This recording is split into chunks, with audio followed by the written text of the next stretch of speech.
Hello, British Literature Scholars, and welcome to the 13th week of the Fall 2016 semester. So we are closing in towards the end here.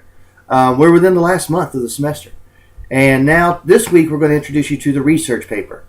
But before I talk about the research paper, let me go ahead and remind you that you also have one more author. You have two readings from him. You have The Dream England, and then you have The Prophet's Hair. The Dream England is an essay, and it's a really important essay in that it is...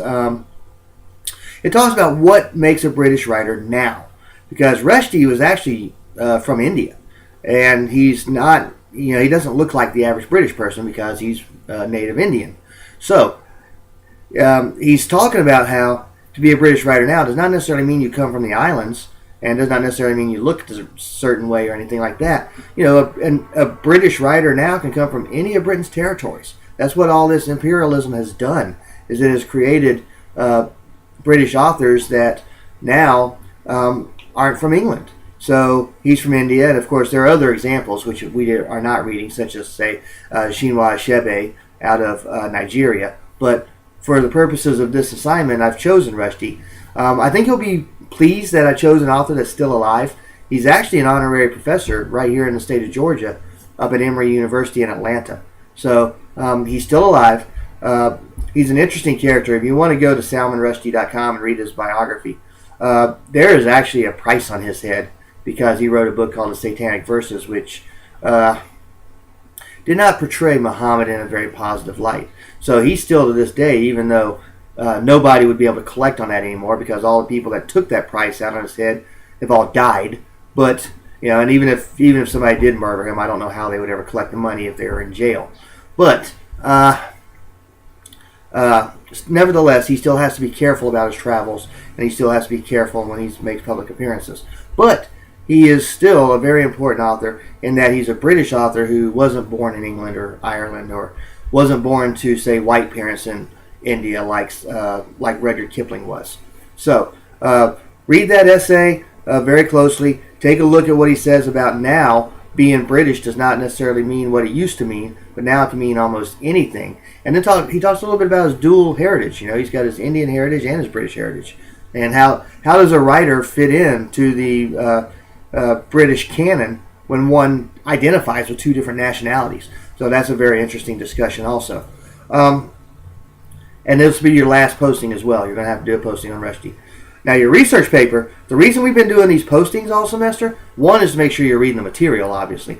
But two is these postings can be a launching pad for your actual research paper. So you can take a look at this postings that you've done, and perhaps you really liked, let's say, Christina Rossetti, or you really loved Elizabeth Barrett Browning, or you really, a lot of people write about Coleridge's Rime of the Ancient Mariner. And now you might want to spend a little more time with that poem, or with that short story, or with that essay. If, let's say, a lot of ladies really like to write about Mary Wollstonecraft's Vindication of the Rights of Woman, you can do that now. You can actually go do some research. My instructions for the research are actually in the paper. I also have two videos. I have a video on the annotated bibliography that I have made, which is basically me sitting talking to a camera like this, but telling you what to do with the annotated bibliography. Don't worry, you won't be just staring at me the whole time. You'll have to open up your instructions and you'll have to read along with them.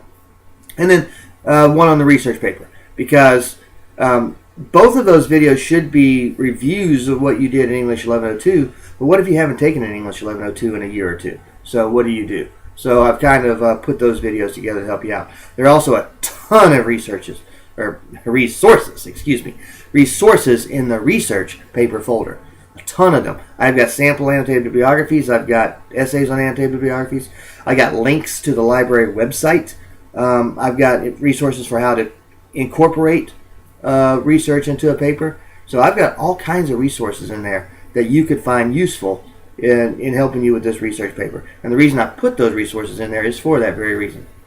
So that is the research paper. The instructions should be in the research paper folder by now. If not, then they'll be in there by the end of the day.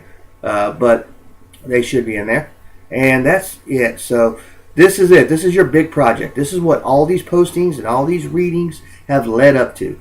And we will be spending the remainder of the semester working on whatever author it is you have chosen to work on. And so feel free to contact me if you have any questions. follow the schedule on the research paper handout and watch that video because it talks about that schedule a little bit. And if you have any questions, feel free to contact me either by email, phone, or if you're in the Albany area, drop in and introduce yourself to me. Let me know who you are. And I hope you really enjoy Rushdie this week. I really think you will. He's a very unique author, and I think you're going to have fun with him.